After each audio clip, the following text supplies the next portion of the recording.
sa ating pangatlong awit na ideal world, katulad ng lahat, nangangarap din tayo ng isang mundo kung saan walang nakakapil, walang discrimination based on sexual orientation and gender identity. Nangangarap pa rin na wala ng bigots, na wala ng homophobia.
Yes, that's the ideal world, everyone. First ever live performance of Ideal World. Thank you so much.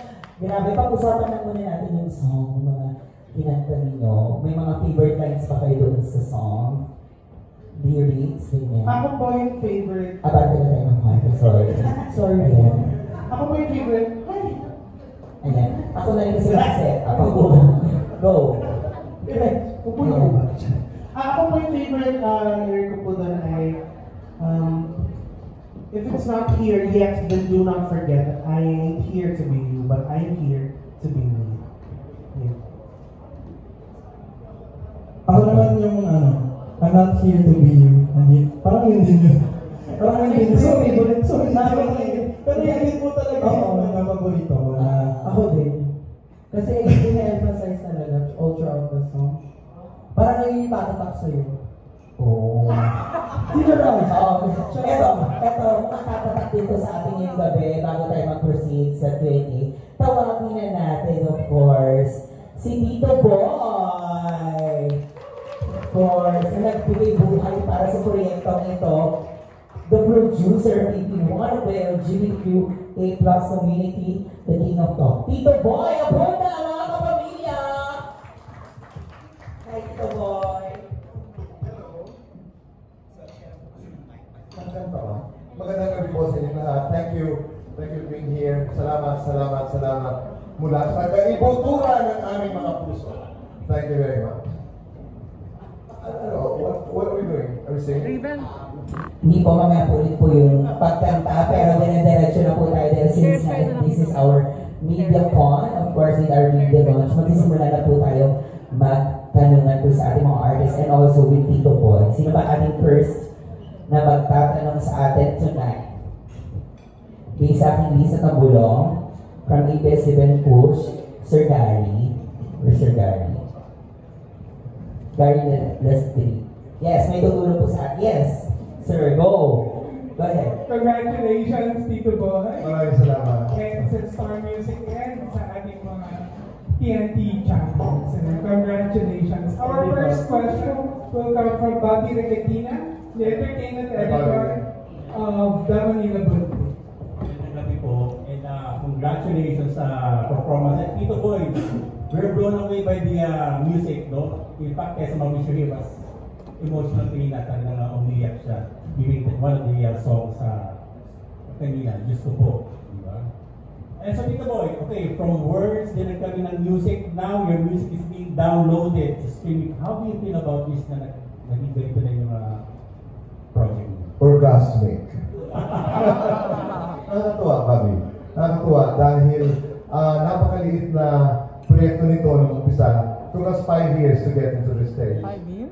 Mahabang paglalakbay involved. Nung una lamang ay, we just wanted to put up a band para, we wanted to start composing songs. Wala talagang klarong roadmap, ika nga. Kaya, kung ilalarawan ko kung paano namin narating ang gabing ito, ipinagsadyos talaga namin. And I mean it from the bottom of my heart. We were glad to be here. So, ang dami-dami namin pinagdaanan. Una, it started with a group, and then we had auditions. We invited Jonathan Manalo to join us in some of those auditions with some of my friends. And then we started doing the songs. I don't know how to compose songs. Sinabi ko na ito, hindi ako composer, I'm not a professional composer, but I know the story. I know what it is to be gay. I know the joys and the pains of being gay. I know how it is to pray. I know how it is to be discriminated. So, ang bawat ko lamang nung ginagawa natin ang mga awiting ito ay ang kwento. Ang kwento ng mga miyembro ng LGBTQIA+ community. Hindi man lahat, but itong EP na ito, at hindi rin namin alam that this is going to be the first LGBT-themed EP. Wala kaming ideya na gano'n ang mangyayari. Because there had been songs composed in the past na paisa-isa, sporadically. But we had no idea that we were making, the first LP that was LGBT-themed. Kaya, ang nangyari dahil kagustuhan ng Panginoon. Kasagsagan ng COVID. Kasagsagan ng COVID yung paggawa ko ng mga kantang ito. In this first EP, we have 6 songs. After this Q&A, you will hear Say It Clear, Say It Loud. It was a happy journey. Pag halimbawa hindi ko alam kung paano, tinatanong ko sila, paano paggawa ng kanta para bang tulayon? So I just started to write and write and write and write. Pag kulang ng line, sinasabi nila magpipit ka ng bridge, Tito Boy. I didn't even know what a bridge was. I know what a bridge is in my hometown, but I know what a bridge was. Tapos, sinasabi nila, sobra yung syllabication. Tama? Ang syllabication, nagbabawas kami. So, that was the process. And I was blessed with 2 very talented composers. Si nakakalimutan ko lang because they call him Miguel. Si Gabriel Umani, he's very young. And si Josh Ronet Castaneda. Josh did the music of Ideal World and Diyos ko po. Yung apat ay ginawa naman ni Gabriel Umali. So, and then of course, hindi ako hiniwalayan ni Jerwin Nicomedes, who is a vocal coach actually for many shows in ABS-CBN and who has been a personal friend. He supervised the recording of all these songs. Kasagsagan talaga ng COVID. And the support of Jonathan Manalo ay nabuo namin ang Star Music, ay nabuo namin ang pangarap lamang na ito. And then dito boy, yung lyrics ano napaka-strong ng mga kanta, lyrics ng mga kanta. So, ilalaban nyo rin ba ito sa mga radio stations for promotion sa radyo? Gagawin namin ang lahat. Pero, hindi lang baguhang songwriter.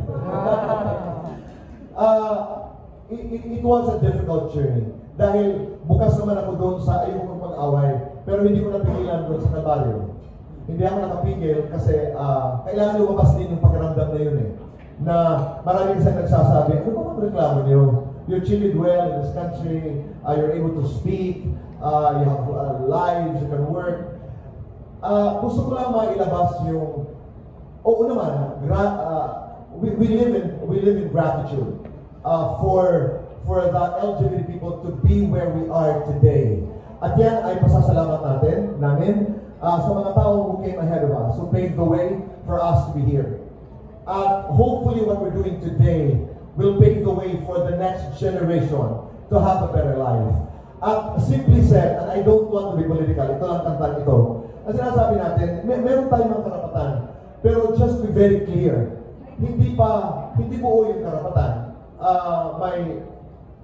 My friend was just telling me, you know, you have this feeling that you're being patronized. Hindi naman. Sabi ko, noon, pinagbibigyan, okay lang ako magkaroon ng kaibigang bakla, basta ako talino. Ay, okay yun, mabait yun. Ay, okay yun, mahusay yan ang mag-design. Na para bagang ang sinasabi natin dito sa awiting ito, bakit kinakailangan may excuse? Bakit may kinakailangan excuse na talented, o di kaya maganda, o di kaya mabait? May latag para tanggapin. Hindi pa pwedeng tao lang. So, yung pantay-pantay na pagtingin, yung mga karapatan, ibinuhos ko doon. Of course, I could not say everything that I wanted to say. But we are still in a country where, of course, some people would say, we don't enjoy, marriage. We can't, I've been living with my partner for decades now. And we can't even adopt a child together. We can't even own properties together. Pag pumanaw ang isa sa amin, I can't even claim the body of Bong because I have no legal right. So, habang nagpapasalamat tayo sa lahat ng mga nagawa ng kapwa natin, lalo na yung mga LGBT groups before us. Sabi ko, the reason why we're here today is because may nakipaglaban. And hopefully, hindi lang itong album na ito. Marami ngayon, mga batang organizations, and many people who are continuing the struggle, the fight. Marami kasi hindi nakakaunawa na, ano bang reklamo nyo? Ano bang reklamo nyo? They talk about discrimination. Meron pa rin talaga. At hindi lang naman ito Pilipinas ang pinag-uusapan. Maraming bansa, what song was that? Maraming countries, we're still invisible. Hindi pa rin tayo nakikita. There are many countries that still that criminalize homosexuality. By virtue of being gay, ikay isang kriminal. So, hindi lamang ang ating kinakausap sa mga awitin ito ay lokal na audiences, pero hopefully, we also reach as many people as we can around the world. There's one message you want to tell about people who are critical about the LGBT.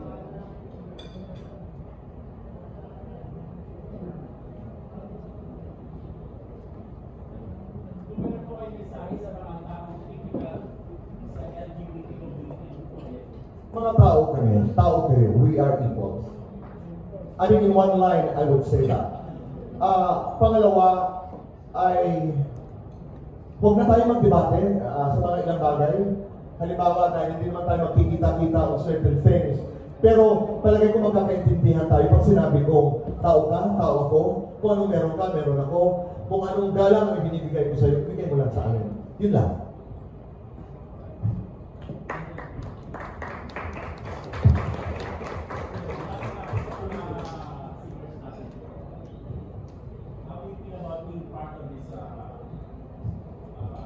project?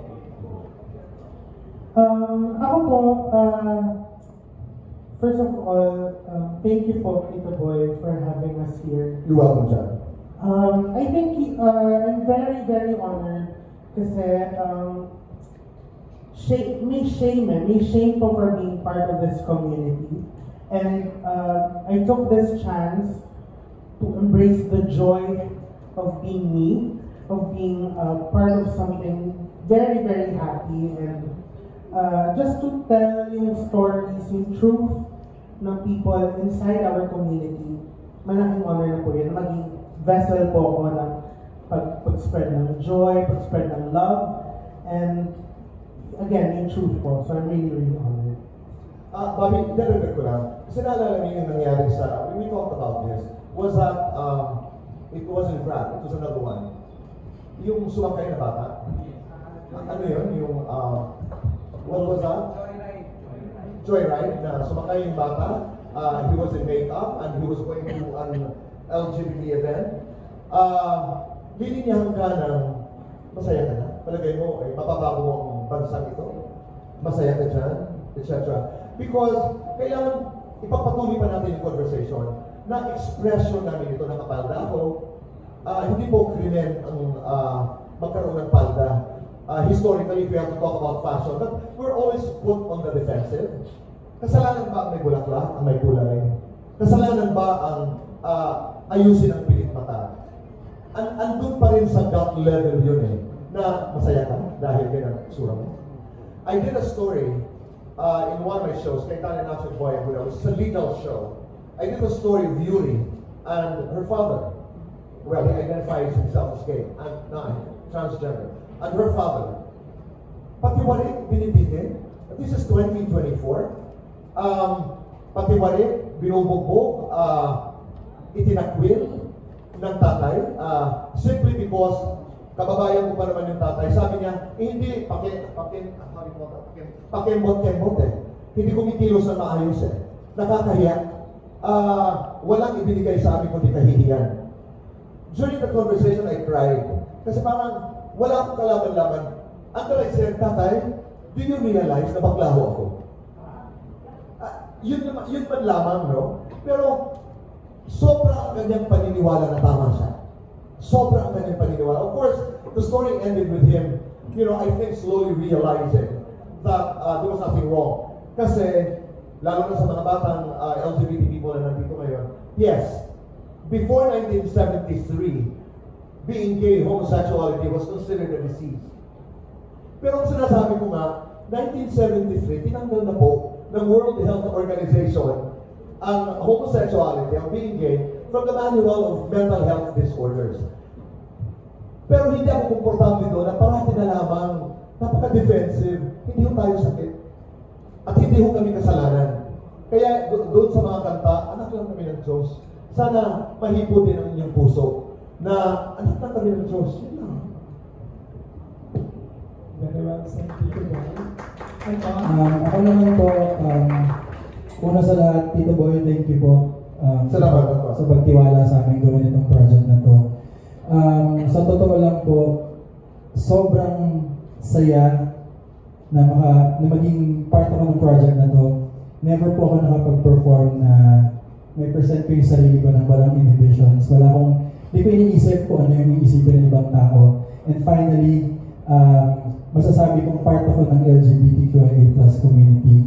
And I see it more as a responsibility.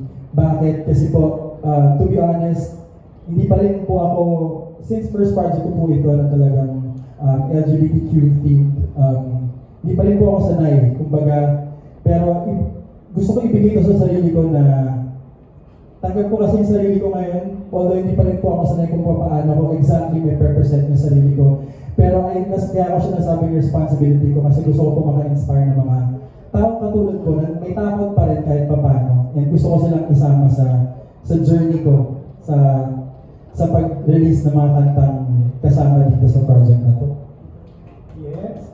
Grabe yung pinagdaanan ni Anton nung sumalang siya sa tawag na tangalan before.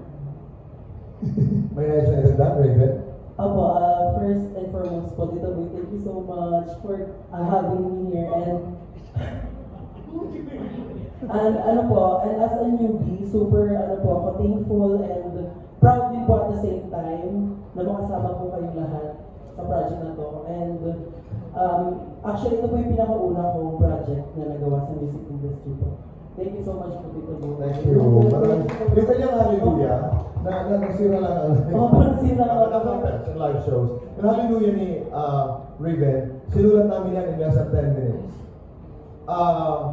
Pero we were armed with the lines of the Holy Father. Maaring may mga nagtatanong sa inyo, bakit may prayer, Diyos ko po, hindi ko maitatatwa na I am Catholic. Hindi ko maitatatwa na tuwing Miyerkules, magkaya ko, ako'y nasa Baclaran. Which was the basic inspiration actually for Diyos ko po. Ayoko makipag-away sa Catholic Church. I spoke to them about it. Hindi ko kaya. I'm a Catholic. So, hindi ko alam din kung ano ang dating nito na we're singing about the Holy Father, that we're singing to God and we're praying. Pero, sabi nga ni John, bahagi ito ng katotohanan natin. This is our truth. And I don't think anybody has the right to take this away from us.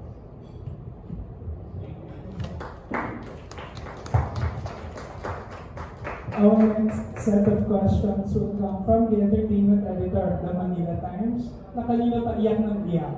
Talagang tinamaan siya sa mga kanta, Tito Boy. I even lost my voice because I got so carried away. Pero Kuya Boy, you know, we've been celebrating Pride Month for many years, but I really have to say this has been the most meaningful event in celebration of Pride Month that I've attended. Kasi talagang na-express kung ano yung pinaglalaban. And we always tell you, we support you, we're here for you. But I think tonight what I want to say to all of you is thank you for, you know, making our lives all the more happier, richer with your music and, you know, with your wisdom and with all that you do. So, talagang, you know, naubos yung boses ko, Kuya Boy, ang galing nila. My first question is, you said this was just a project that happened over the pandemic and maliit na proyekto, pero si Boy Abunda so imposible, walang pinanggalingan at maliit na bagay lang siya. When does a brilliant communicator like yourself suddenly feel the need, you know, when your voice is known across households in the country, your voice is listened to by people, when does the King of Talk suddenly feel the need that I need to speak through music to get my message across? Hindi kulang ng mga aktivista, ang LGBT community. Marami ang napakahuhusay ng mga bata, mga grupo, maraming mga organisasyon ang isinusulong ang karapatan ng mga LGBT. Maraming mga pride organizations sa iba't ibang lugar ng Pilipinas. Maraming mga allies ang tumutulong. So, I am cognizant of all these movements na lahat mahahalaga in this journey. Naisip ko, I've been in the business, I've been in the entertainment, I've been in the celebrity business for a long time. Wow, a long time. Pero wala itong roadmap, Tessa, wala itong roadmap na, okay, kasi ako, I'm a tactical manager, I plan. You know, this is my beginning and ito yung resulta ng gusto ko. I believe in strategies. Pero itong proyektong ito, yun lang, I wanted to produce music na that would tell the stories of the LGBT community. Pero hindi ko naisip na, naman, itong realization ito pagkatapos. Nung nilolunch, I think that was the time I was talking to a couple of friends. At sabi ko, it's ironic na I am so familiar with the territory, with the entertainment industry. I'm so familiar with the celebrity business, but I have not come up with the idea of using music and dance to communicate. And I go, what was wrong? Many years ago, I delivered the TEDx speech of why can't we have a gay president, which I thought was extremely a political discourse. When I graduated in my doctoral degree on social development, PhD in social development, I also delivered a letter. I was the commencement speaker in my own graduation, delivering a letter to my mother about being gay. So I've written a lot of materials. I was very active with Ladlad for many years, and I have helped in my little way, many organizations, many LGBT organizations. Ang nakalimutan ko was music and dance. Sabi ko, ba't hindi natin pinuntahan ito? Pamilyar kami dito eh.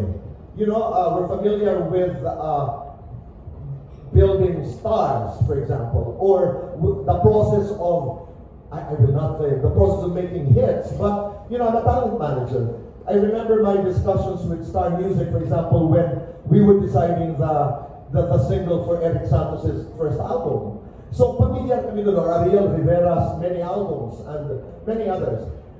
Yung realization, hindi naman siya afterthought, but it was, I realized this while we were work in progress.